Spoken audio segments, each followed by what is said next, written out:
Let's take a few minutes and talk about the difference between demand and quantity demanded, or supply and quantity supplied.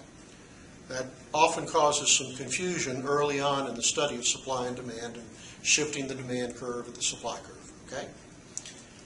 The term demand. Every time you hear the word demand, if you'd like to, right behind that word add the word curve. When we say the demand changes, that means the demand curve changes or shifts. So a change in demand is a shift of the demand curve. All right? If the demand curve increases, that's a shift to the right. If the demand curve decreases, it's a shift to the left. That's a change in demand. The whole curve moves. What about quantity demanded? Well, now we're talking about on a demand curve, when you go from one point on that curve to another point on that curve, that's a change in the quantity demanded. Demand didn't change. The demand curve didn't shift. This is a change in quantity demanded. What causes that to happen?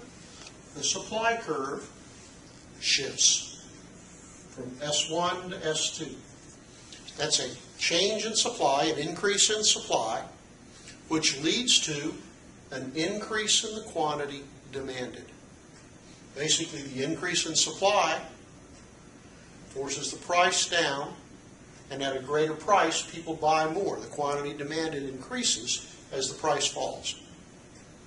So when we say there's a change in demand and the whole curve moves, what makes that happen? In our course, we list 5 forces that shift the demand curve. Remember those? Number of buyers, tastes and preferences, buyers' expectations, a change in incomes, and a change in the price of related goods. Let's show those just for a second. A change in demand. The first 3 are pretty, I think, intuitive. If you have a change in the number of buyers, their tastes or preferences, or their expectations,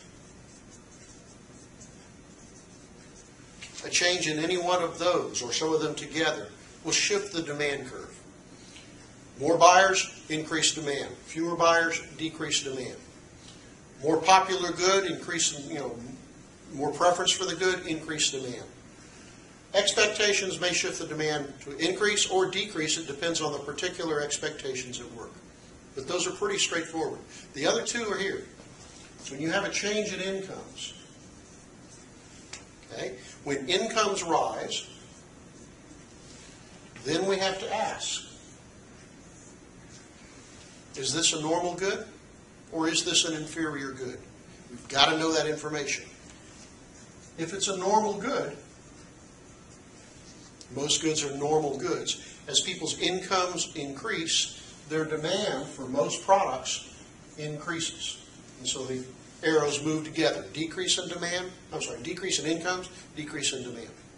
But sometimes when incomes increase, people's demand for some products decreases. They buy less of it. Those are what we call inferior goods. Those might be goods like generic products, or ramen noodles is a common example we use, or the meat product Spam is sometimes referred to as an inferior good. When people get more money, they buy less of that because they're going over to buy what they consider to be better products or more desirable products. And now the 5th factor that shifts the demand curve is the price of related goods. Again, 2 varieties there. If the price of good A increases and it is a substitute for good B, like Pepsi and Coca-Cola, Chevys and Fords. If the price of Coca-Cola goes up, what will happen to the demand for Pepsi? Well, the price of Coke goes up, people don't buy it as much, and they move over, they start buying more of the other good, Pepsi. So an increase in the price of one leading to an increase in the demand for the other, those goods are substitutes by definition. Right? The arrows move together for substitutes, and this is substitutes in consumption or substitutes on the demand side for buyers. Either way. The other alternative is if the price of good X increases and we're looking at good Y, which is a complement. It's a good that you typically buy X and Y together. Flashlights and batteries, peanut butter and jelly, milk and cereal. When you buy one, you tend to buy some of the other. Complements. When the price of one good goes up, what happens for its complement? The demand for its complement goes in the opposite direction or decreases.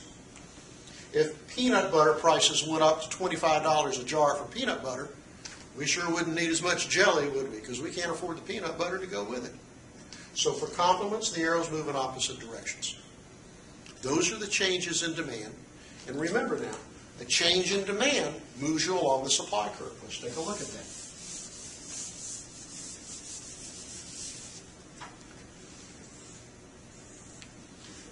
If you start out here with your initial equilibrium and there's an increase in demand for one of the five forces changing, okay? We have an increase in demand. Our equilibrium goes from point A to point B. The equilibrium price has risen, right? Price has risen. Sales in the market or equilibrium quantity has increased, right? All those are correct observations. There has been an increase in demand, which has moved you up the supply curve, along the supply curve. When you move along the curve, you have a change in the quantity supplied here. If you move along the demand curve, you have a change in quantity demanded. Here we have an increase in the quantity supplied. That's not an increase in supply. What would be an increase in supply? If the whole supply curve moved. Okay? So, conclusion, right?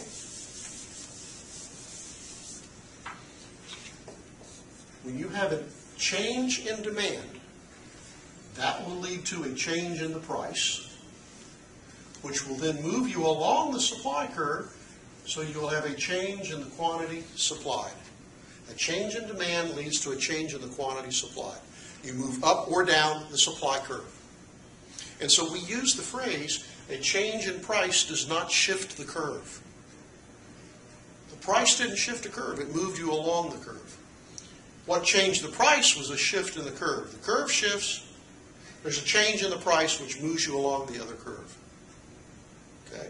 Likewise, if there is a change in supply, that will cause a change in the price in the market, which will move you along what? When the supply curve shifts, you move along the demand curve, so you have a change in quantity demanded. So here,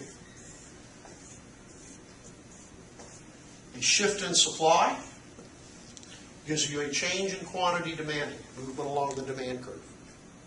Not a change in demand, the demand curve didn't shift. And a change in demand, let's say down here,